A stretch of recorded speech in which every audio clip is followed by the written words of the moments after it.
All right, first and foremost, I want to give all praise, honor, and glory to the Most High God, Yahweh, Bahashem, Hamashiach, Yahweh Shai. We're going to go into a lesson that we was talking about. We had a class on last night in reading class, and we was reading 2 Chronicles, chapter 25, and it came into dealing with a man's intentions. And I want to actually go into this. The title of it is going to be The Road to Hell is Paved with Good Intentions. The road to hell is paved with good intentions. Are your intentions right with the Most High God? So I wanted to read this because this is actually a saying in the world. The saying is, the road to hell is paved with good intentions. So I want to read this in the Wikipedia. It says, a common meaning of the phrase is that wrongdoings or evil actions are often overtaken with good intentions, or that good intentions, when acted upon, may have unintended consequences. So, okay, going back up to the top. Wrongdoings or evil actions are often undertaken with good intentions, right? I'm gonna go drop down to the other point it makes. It says a different interpretation of the saying is that individuals may have the intentions to undertake good actions, but nevertheless fail to take them. So someone may have good intentions to do something, but they never do it. Okay? It says this an action may be due to procrastination, laziness, or other subservice vice. It says, as such, the saying is an admonishment, Salakia, that a good intention is meaningless unless followed through. This is considered. This is consistent with another saying, and this is another saying that goes with it. It says, the only thing necessary for evil to win is for good men to do nothing. I'm reading it again. The only thing necessary for evil to win is for good men to do nothing. Right? So when good men don't take action, they may have plans to take action, but they never do it. And that's how good wins. So, and we know none is good but one, and that is the Most High God. So he's the one who sends it and puts it in men's heart. As a matter of fact, let me go ahead and get this precept. This is 1 Samuel chapter 6 and verse 7. 1 Samuel chapter 6 and verse 7, it says, but the Lord saith unto Samuel, look not on the countenance or on the height of his stature, because I have refused him. For the Lord seeth not as man seeth. So he's saying, don't even look at his countenance or his stature or his height. Don't look at his appearance. Because the Most High God already refused him. He already didn't choose him. He already didn't choose somebody. So you might think, coming into this truth, hey, this person might be the best person to be on the line, to be teaching. He got the perfect teaching voice. He got the best explanation to giving scriptures. He's just well put together. And the Most High God, he doesn't use those men. And it's going to tell you what the Most High God sees. A lot of people, they look on the outward appearance of someone, or even like the attributes that someone has. Like I said, like as in speaking, or being real good with breaking down understanding of things. When I came into this truth, I knew I can't remember his name, but this guy I was introduced to, he was never with a camp, but he was, I mean, he made some fire videos. He made some fire videos. And he's not even in the truth no more. He's like selling. He's all into business and stuff, like just selling and stuff. So, you know, the Most High God wanted to use him only for a time. And then, you know, he did what he had to do, you know. That's what the Most High God used him for. But let me finish this up. Actually, I'm going to start back over. It says, "But the Lord saith unto Samuel, look not on his countenance or on the height of his stature, because I have refused him. For the Lord seeth not as man seeth. For man looketh on the outward appearance, but the Lord looketh on the heart." So the Most High God, he looks at the heart of a man, are the intentions of a man, right? The man's intentions, what he really plans to do, right? He's not a procrastinator on making sure things get done. You know, he's not a procrastinator, because procrastination is just laziness, right? I had another definition I wanted to bring out. Salakia, let me see if I can find it.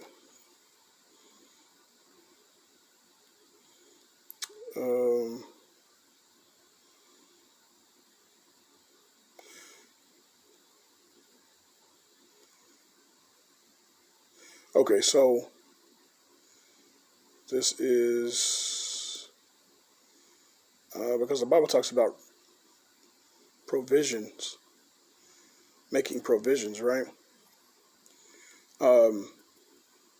And provision, it says, what is the real meaning of provision? It says arrangement or preparation beforehand. So that's a plan, planning, making arrangements to do something or preparations, right? And let me see if I can find that scripture real quick, because I thought I had it ready. It's in the New Testament. Yeah, here it is. This is Romans chapter 13 and verse 14.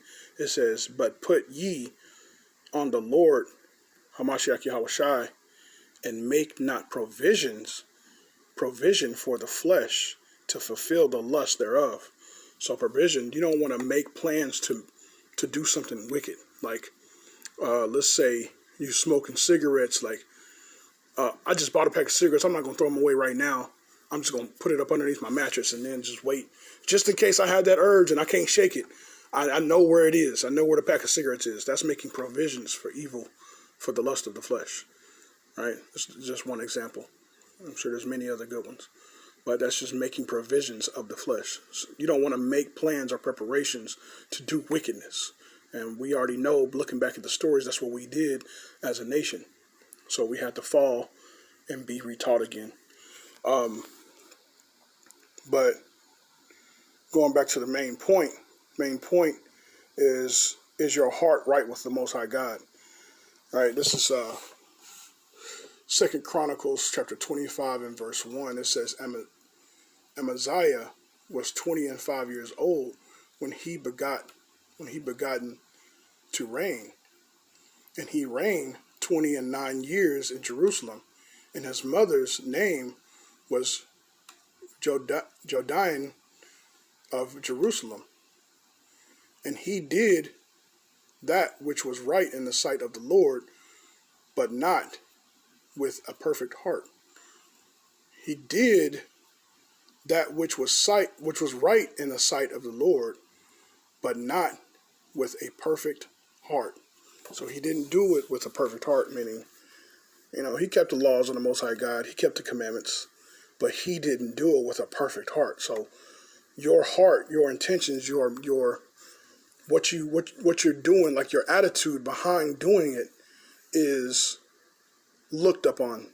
The Most High God is looking on your actions, and he's looking at your intentions, your intent. Like, man, it's say to go help a brother if it's good to do good on the Sabbath. If a brother's ox fall in the ditch, go help him.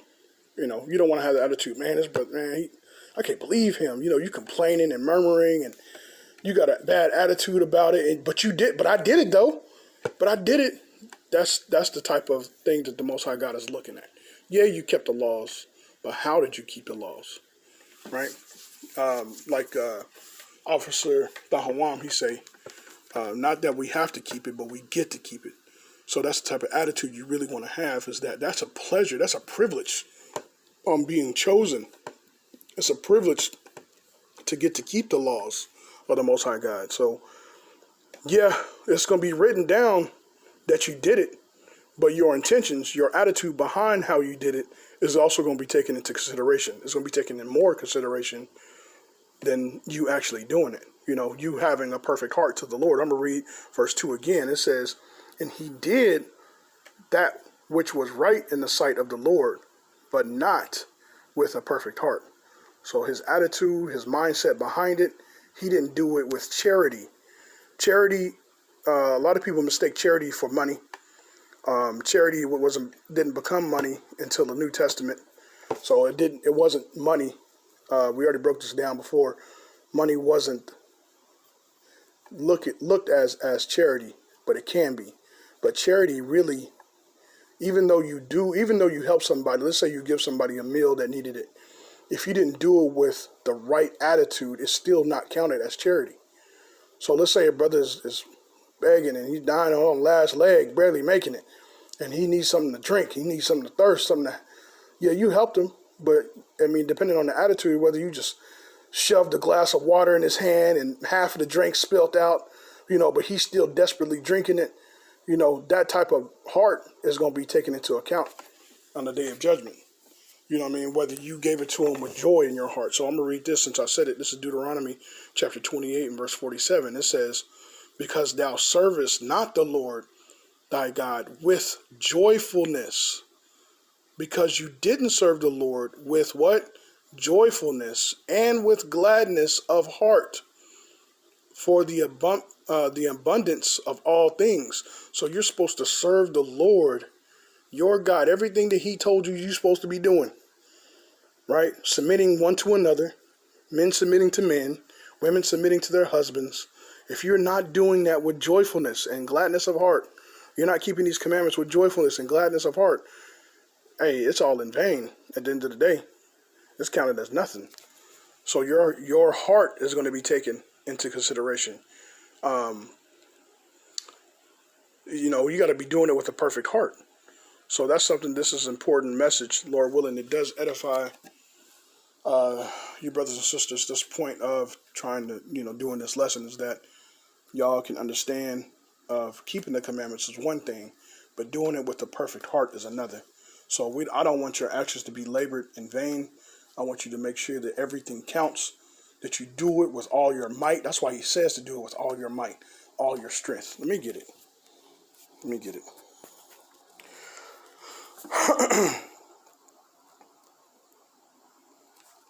All right, I'm already here, kind of. All right, so this is...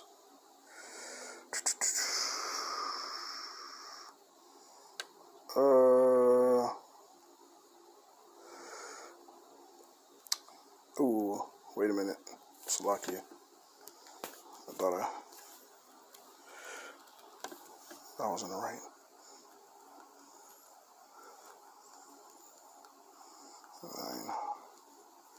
All right.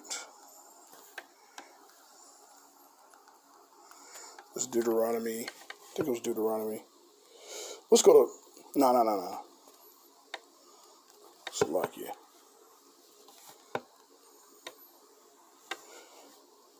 All right. This is it. I thought it was Deuteronomy 5. It was Deuteronomy 6.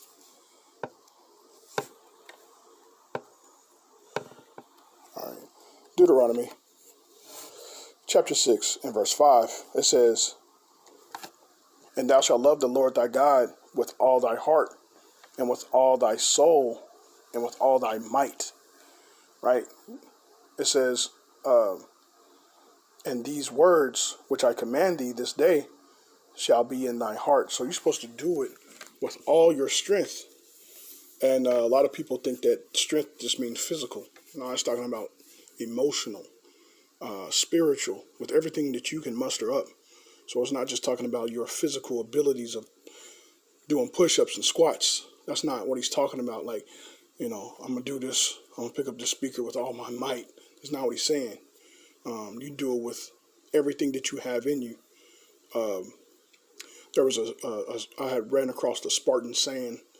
It said that if a Spartan comes back from a war, it's like a failure because he didn't die in combat, something like that. I'm roughly paraphrasing Salakia, but it was something to along the lines of that. Maybe one day I'll get it, but the meaning behind it is that you put forth all your strength. You put forth everything that you got. You don't try to hide or hold back. Actually, as a matter of fact, there's a scripture on that I'm thinking about. I believe it's in the book of Jeremiah. Let me go ahead and just look it up because I know if I try to get it.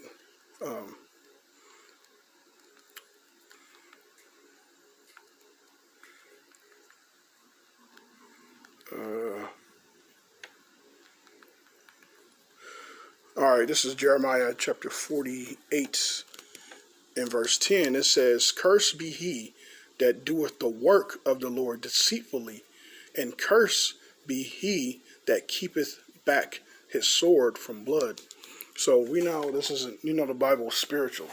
So it says, "Cursed be he that that keepeth back his sword from blood." So spiritually, it's talking about you putting forth your strength. If you hold back from doing everything that you can to bring forth this kingdom, if you hold back, it says, "Cursed be he," right? Cursed be he. So it's a curse coming upon you because you didn't put forth all your might, all your strength to serve in the Most High God. You only did it half. You did things half-ass. Salakia from my French, but we know ass is in the scriptures, a donkey, a mule. But the point of the message is that we got to put forth our strength. We got to bring forth joy, like the fruits of the Spirit talk about. So we don't want to do the work of the Lord deceitfully, right?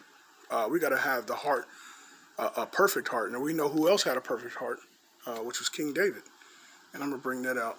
This is the book of Acts chapter 13 and verse 22. It says, "And when he had removed him, he raised up unto them David to be their king, to whom also he gave testimony and said, I have found David, the son of Jesse, a man after my own heart, which shall fulfill all my will." So not only that he just fulfilled the will of the Lord, fulfilled all his will, but he did it with a perfect heart. And what is that perfect heart that we're seeing, that we're talking about? Doing it with joy, doing it with gladness. It says in Deuteronomy chapter 28, verse 48, I'm going to read this again.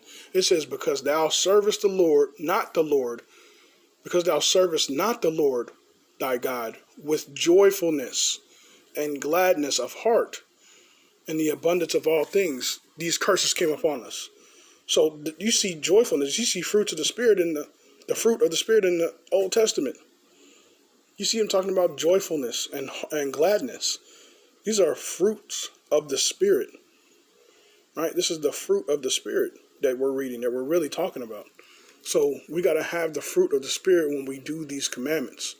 It's much more, it's better when we are doing it in the right spirit, when we're doing it in the right frame of mind, right? Lord willing, I'm getting through to y'all on this, on making sure y'all are keeping the laws with a good spirit, because it is in vain if you're not. Now let me read this warning. This is Jeremiah chapter 3 and verse 15. It says, "And I will give you," Salaki, this is before the warning, Salaki. Let me read this. This isn't the warning yet, Salaki.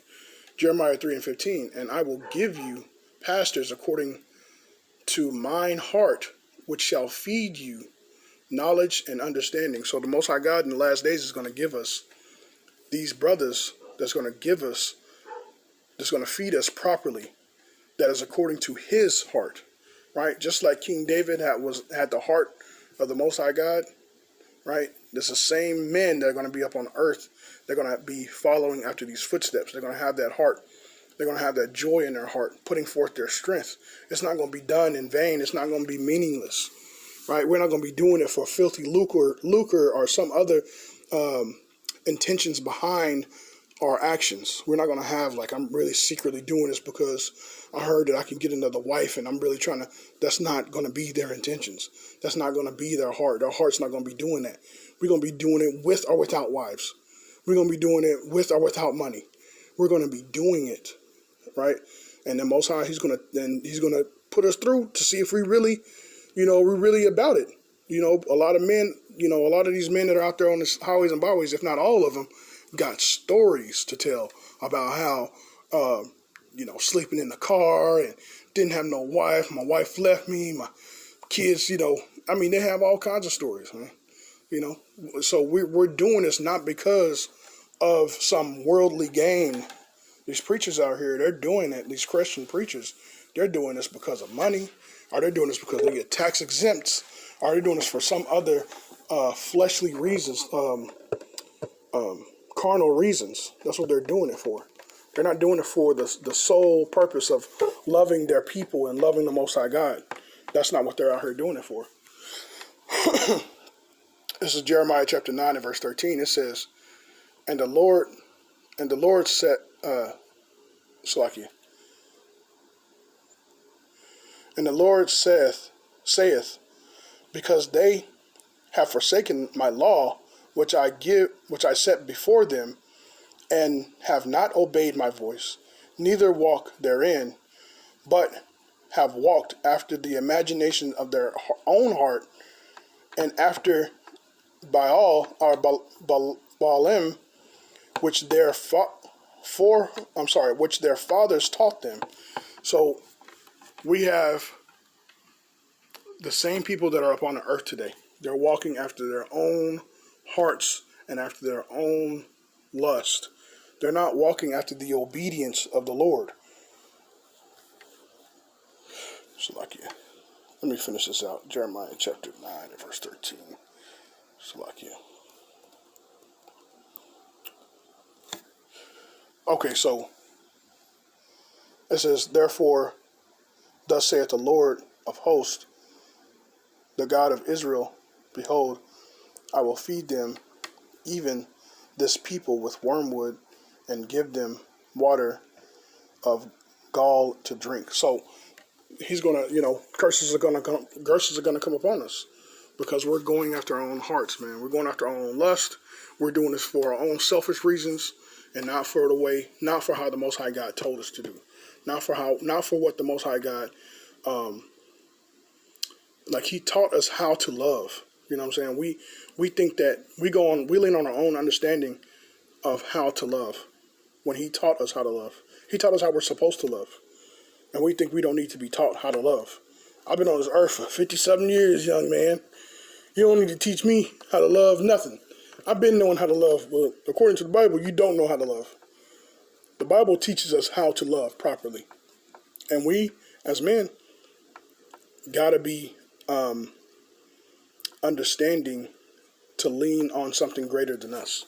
When we lean on something greater than ourselves, we learn how to become great ourselves, right? Something else I want to bring out. This is the book of Job, chapter 1 and verse 1. Now you hear a lot of brothers go into this just to show how Job was perfect. And I'm going to get that. Therefore, it says, There was a man in the land of Uz whose name was Job.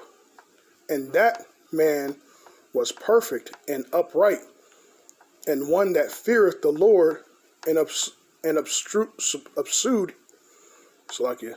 evil, and eschewed evil. Right? So the point of bringing this out is that Job was righteous, meaning he kept the laws of the Most High God. Not only did he kept the laws of the Most High God, but he feared the Lord. He feared the Most High God. I'm going to read this. This is the same chapter in the same book, Job 1 and 8. It says, And the Lord said unto Satan, Hast thou considered my servant Job, that there is none like him in the earth, a perfect and upright man, one that feareth God and eschewed evil? So he feared, not only was he upright and righteous, not only was he keeping the laws of the Most High God, but he feared the Lord, right? That's another thing that showed that he was perfect and his heart was upright.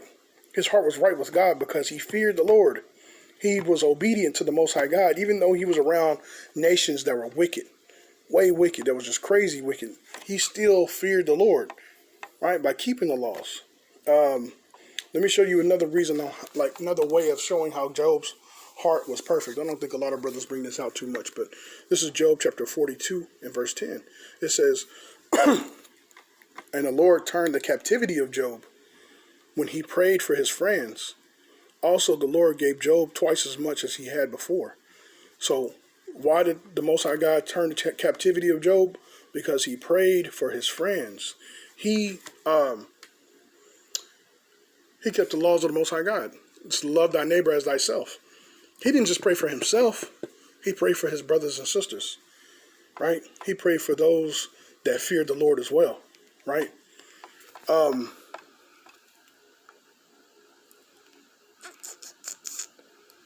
Let me get this. This is another way of showing how someone is not really serving the Lord thy God with a right heart. So you can be fasting, you could be praying, you could be doing all that, you can be keeping the commandments and still not have a perfect heart with the Lord. This is Isaiah chapter 58 and verse 4.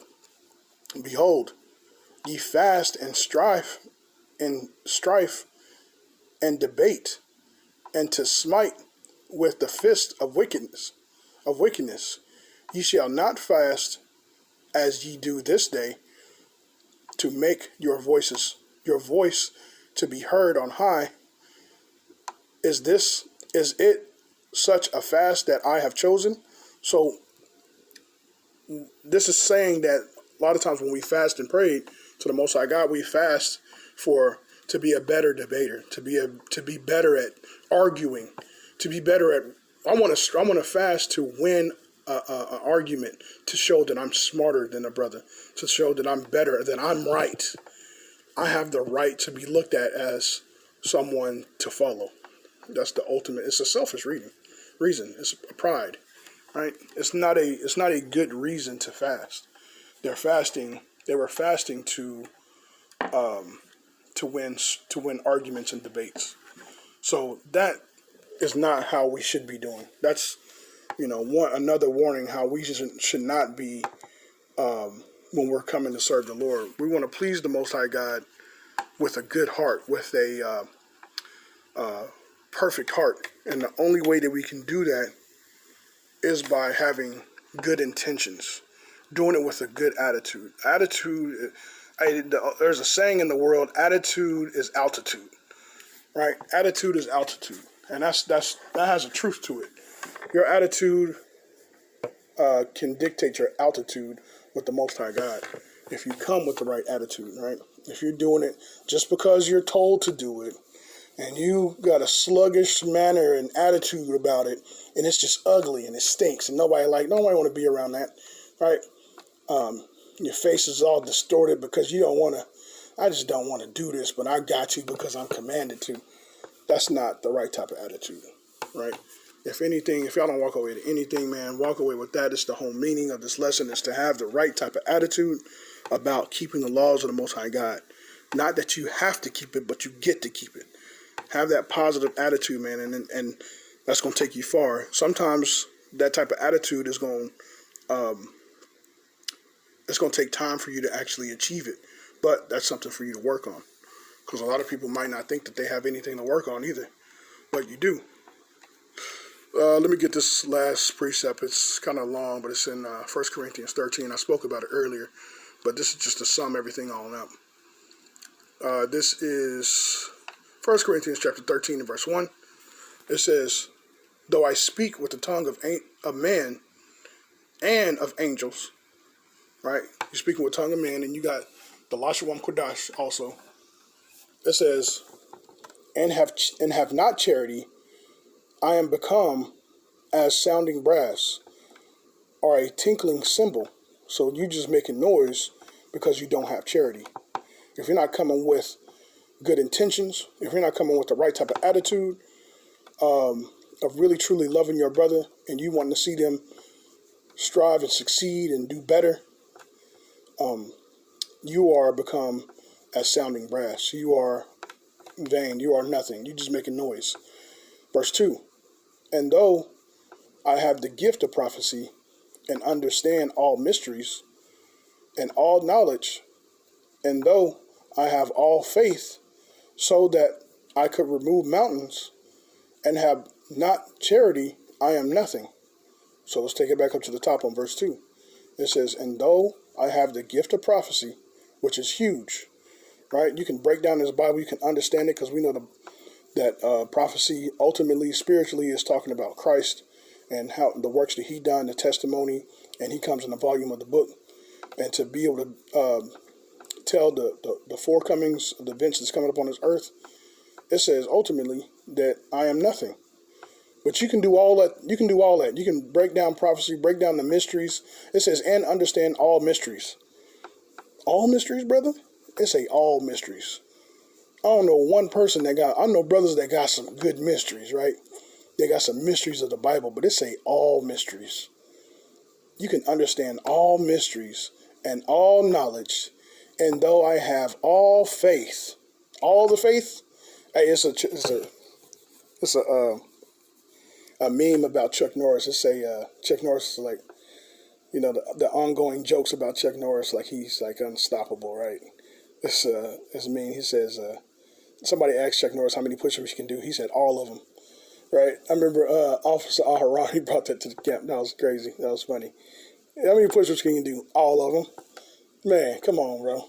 All of them. I can do all the push-ups, right? But it's kind of like this. It's like, though I have all faith, so that I could remove mountains, and have not charity, I am nothing. And though I bestow all my goods and feed the poor, this is let you know it's not charity, it's not just about feeding the poor. And though I bestow all my goods to feed the poor, and though I have my body to be burned, and have not charity, it profiteth me nothing. So your body's been burned and bruised and battered, and you go out there and make your body a living sacrifice, but you don't do it with a good attitude. If you don't do it with charity, I think charity needs to be spoken of a little bit more in the nation of Israel too, because a lot of people think charity is just doing something good, which that is a part of it. That's not all of it though. But if you're doing it without a good attitude, a good intentions, it says it is nothing.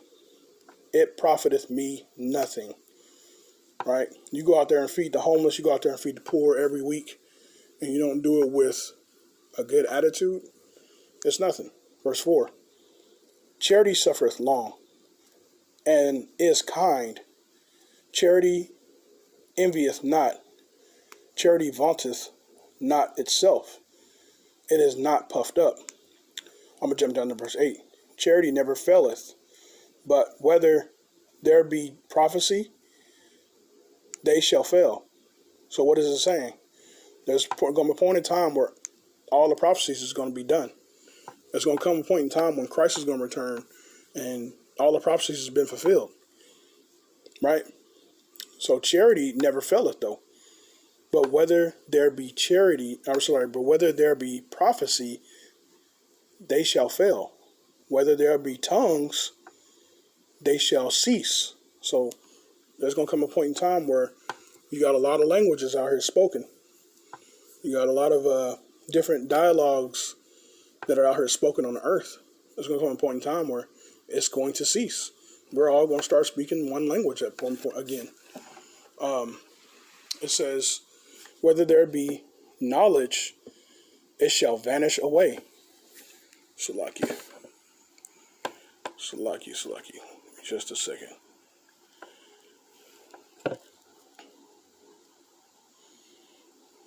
All right, I'm going to jump down. It says, but knowledge shall vanish away.